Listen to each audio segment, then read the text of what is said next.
Hi guys, Jasmo here, and in today's video I'm gonna share with you a strategy that I used to make another mirror. It took me about 4 days. The strategy was made to be very fun and profitable at the same time, so I really enjoyed my time doing this, and it was also in the purpose of leveling my ice shot character, so I leveled it to level 99 by just playing the game and doing this strategy. So in this video I'm gonna share exactly what I was doing, what are the requirements, what are the resources that you need to this, how expensive is it, what were my results, what are the things that you're selling, and basically everything you need to know to be able to run this strategy yourself.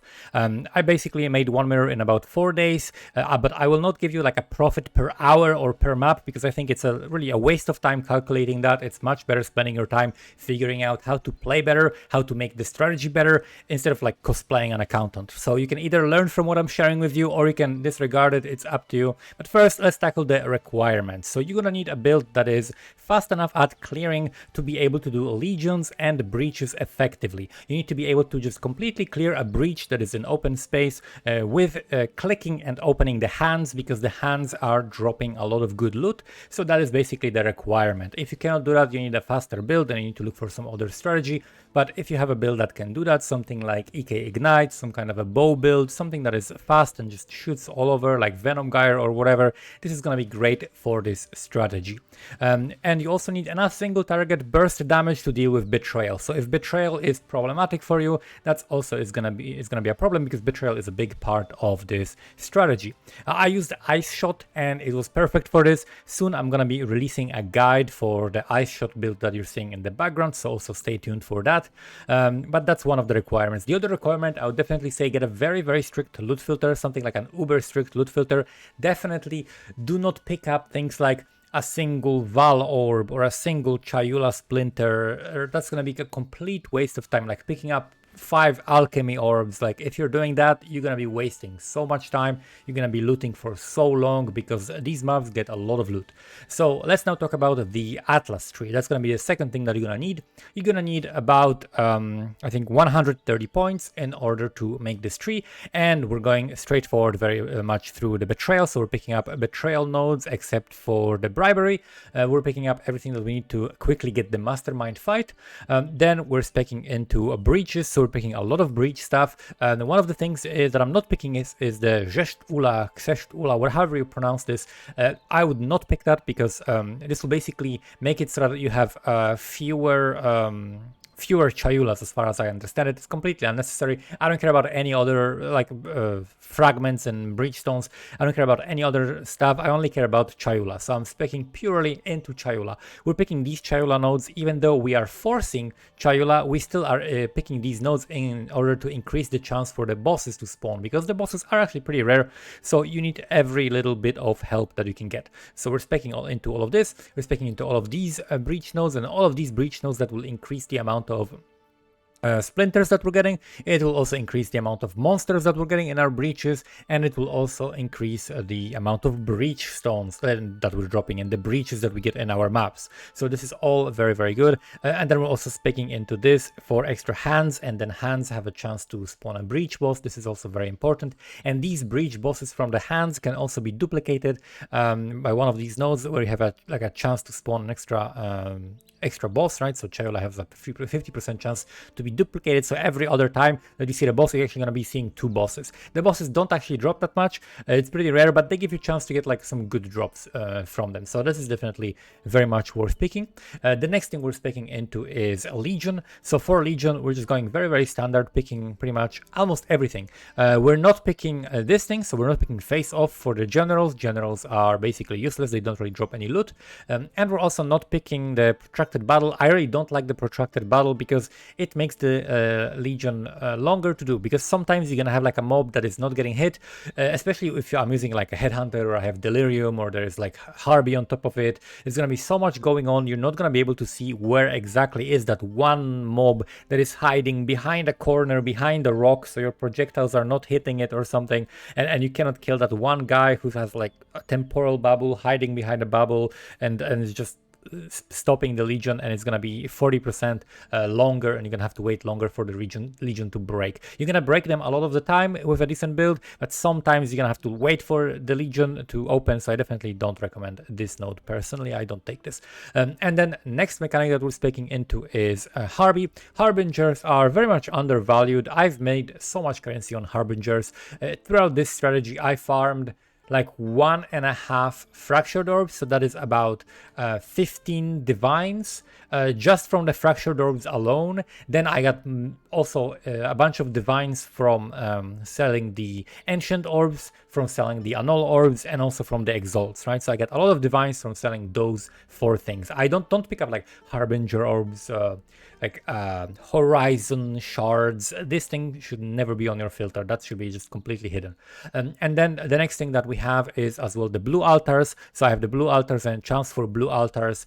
So I get a lot of invitations. We got a lot of good stuff like divination cards, currency duplication, just quantity for everything else that you're doing. This is very much worth it. Blue altars are amazing and scale with this strategy very, very well. There is only one modifier that I am not clicking on these blue altars, and that is the projectiles are fired in the random directions, and that is mostly just personal preference. I can still do the map with it, but it's very annoying because my damage is vastly reduced, because I like ice shot works in a way where you really don't want to fire in random directions. You really want to just fire everything in one direction, and that way you're going to be doing way more damage, and you're going to be able to kill things much faster. So that's one altar I am not clicking. Other than that, doesn't really matter. I just go for the quant, I just go for the duplication, and that's what we're doing. So this is the Atlas tree. It's going to be also in the description, so you're going to be able to copy this one-to-one.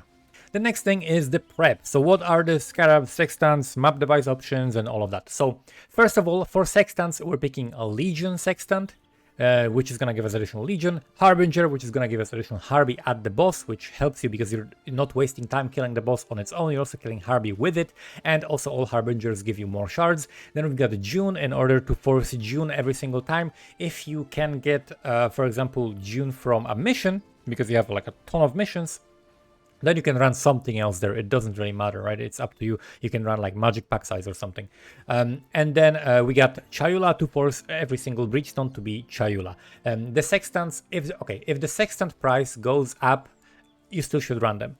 Don't ask me like, hey, this sextant costs 20 chaos, but when you made the video it was 15 chaos. Should I still run this strategy? Is this gonna be like worth it? Like, yes, of course. Unless the sextants cost like some insane amount of money, like 17 divines, I don't know, like it's always worth it. Okay, don't worry about that. Don't ask me about every single time the price of something changes. Like, if you're gonna run this strategy, then you just run this strategy and this setup, right? You don't need to worry about the prices of stuff.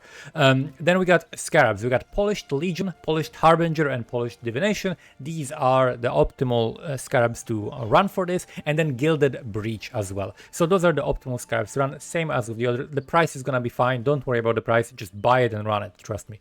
Then we got map device. On map device you have two options. You can either pick breach or Legion. From my experience, breach is slightly more cost efficient.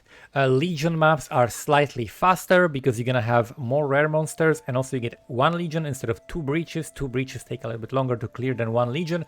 So if you want the maps to be faster, then you're gonna pick Legions. If you want the maps to be more cost efficient, you pick breaches. So it's up to you. I also picked them kind of like whatever I found fun at the moment. If I had like too many incubators, I run more breaches. If I had too little incubators, I run more Legions, for example. That's also another thing you can take into account. And then for maps, the way I run them, Chisel, Alk, and then reroll mods that are very dangerous for your build, and that's it. I don't Val Orb my maps in this strategy because I wanted to level my character, so I didn't want to run like super rippy maps. And that's why I made rejects, and I just removed every single map. Like, I rerolled every single map that had something that I didn't want to run. So I rerolled like minus max. I rerolled reflect, although you can run reflect, but I was actually rerolling physical reflect, but I was running elemental reflect, even though I do elemental damage. But one of my like mana forge setups, frenzy, was doing physical damage, actually killing me from just that. So I was rerolling physical as well. I was rerolling monsters have a chance to avoid elemental ailments. I was rerolling also LMP I already said, vulnerability. So like up to you. Whenever you die, look at the mods, see, okay, this is a dangerous mod or dangerous mod combination. I'm gonna reroll that if I see that. Just make sure that you're not dying, because you're gonna have much more fun if you're not dying. Like you can die every now and then if you're playing softcore, but like you don't want to make it a habit, right? You're gonna be faster and you're gonna make more money if you're actually not dying. And of course the experience matters. You can level, make your character stronger and be even faster. So that's the important part. That's the setup. Now when it comes to running the maps, when I run the maps, this is the order of operation. Basically, in general, first we're rushing to the boss, so I'm running dunes, and dunes are a very good map for that. You can also run on beaches, but I really like the dunes, so I'm running the dunes. You can rush to the boss. You just go along the right side corner of the map, rush to the boss. If there are altars on the way, make sure to check them out, because they can say, for example, boss drops extra 3 divine orbs, right? So make sure to check that. But ideally, we don't want to spawn altars before getting to the boss. We kill the boss, then we run around the map, and we don't want to clear everything, but we want to clear everything, if you know what I mean. You want to basically reveal the entire map, kill the regular monsters, and while you're doing that, you're also killing betrayal. And you're also making sure that you're getting your altars, and you're getting mostly the quantity altars, right? So the quantity altars are going to be more likely to spawn when you kill the boss first, and they're going to buff all of the other stuff that you're going to do afterwards. And afterwards, we're going to do legions and breaches, right? So we just basically clear the legions, clear the breaches, in whatever way you want. Just have fun with it, and then you loot everything, because especially if you're playing with Headhunter or with Inspired Learnings, which are very good for this strategy, you want to loot afterwards so that you can benefit from your buffs. And that's basically how we run the map. It's very, very fun. There is so many different things that you can min-max and optimize in terms of like your movement around the map. So like try to get better at the strategy. A lot of people like always jump between strategies and look for just how many divines per, oh, this one is 5 divines per hour, but this one is 6 divines per hour. But if you actually optimize how you play, how you sell the things from the strategy, and how you interact with the mechanics, you can actually optimize it to make more currency. And that is something that I would definitely advise you doing, especially when you're trying to maximize the currency, right? You should try to maximize the currency, but not by just switching to a different gimmick, just by getting better at the game, right? Getting better at the thing that you're doing. So where does the profit come from? How the hell did I make so much money from this? So here is what we're selling.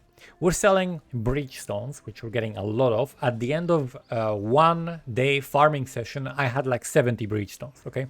So you can get a lot of them. We get them from raw divine drops. I drop maybe like 20 raw divines. You get raw divines from everything. You get them from altars, you get them from legions, you get them from legion boxes, you get them from the hands, you get them from incubators. Tons of ways of generating divines there.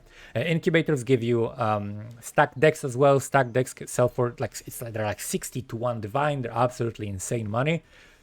So you run the divination cards, so the stack deck incubators. You run the Ornate incubators for currency, and you can also run the expedition incubators. Then you can also run the delirious incubators at least level 84, which can give you really expensive cluster jewels. I got a really good cluster jewel, but I run like maybe 20 of those, but only once I got like a good cluster jewel. Then we've got divination cards. So you get the breach divination cards, you get the fortunate divination card, which you're gonna get every single map pretty much. On average, you can get multiple a map. They just drop like candy. It's absolutely insane how many of them you get. You get tons of other divination cards as well. From altars, you can get things like, you can get like Sephiroth, you can get the Mirror Shard card, you can get tons of different cards from the altars. And then we are selling also fossils in bulk. You get a lot of fossils from the Legion. So you sell that in bulk. That's going to be multiple divines. Scarabs as well, multiple divines of scarabs you're going to be able to sell from that, because you're going to get tons of scarabs, because you're getting lots of rare monsters, and rare monsters we're going to occasionally they're going to drop a lot of scarabs. And because we get like a duplication of scarabs, we get quantity and rarity, so you just get lots of scarabs from these monsters that drop them like 10 to 15 at a time easily. Then we get expensive fractures on top bases. Make sure that your filter hides all of the bases that are not tier 1, so make sure that you're not showing like all kinds of fractured bases and wasting time identifying them. Only look at the top of the line, only look at the best bases possible, only at those. It's a waste of time to look at others because it's really not going to pay for itself in terms of the time investment for identifying it. Then we're selling raw currency in bulk, so we get, of course, like we get sextants, we get valors, we get all kinds of stuff that you're going to sell in bulk. And then we're also selling the 5-way sets, and that's all of the stuff that drops from maps. But then on top of that, we're doing betrayal. So since betrayal is a big part of the strategy, every single time you get a mastermind fight, you get pretty much 6 divines plus, right? Every single time. And you can generate them faster than 1 per hour, right? If you're doing this very well, you can generate the mastermind fight very, very quickly. And you're gonna get 3 or 4 divines per ashling. You're gonna, in research, right? So T4 ashling in research is gonna give you like 3 or 4 divines. Hillock in transportation, that's 1 divine. Vorici in research, that's gonna be 50 chaos per white socket that you're gonna be selling to people. Then you're gonna get 4 or 5, maybe like 3 to 5 winged scarabs that you're gonna get, which is again a couple divines, and then you're gonna get a bunch of gilded and polished scarab as well, which adds to the scarabs that you're gonna be selling in bulk. Add to that also flask, which is like 90 to 100 chaos now unveiled or veiled, right? So not revealed yet, right? So people can unveil it themselves. You can also drop the helmet, which I only dropped 1 helmet, which went for like 1.4 divines, so it's actually not that expensive, but it's so much money. Mastermind is so much money and also so much XP, right? So since I wanted to level my character really quickly, running these safe houses was really incredible XP. You run this very, very quickly. They're super easy because they don't have any map mods that you need to worry about. The mastermind fight is like one of the easiest fights, like easiest boss fights in the entire game. So this is very, very good. And that's basically where the profit comes from. This strategy was super fun. I highly recommend it. If you have any questions, let me know in the comments below. The guide for the build that you saw in the background is going to be coming soon. Stay tuned for that. Thank you so much for watching and see you next time.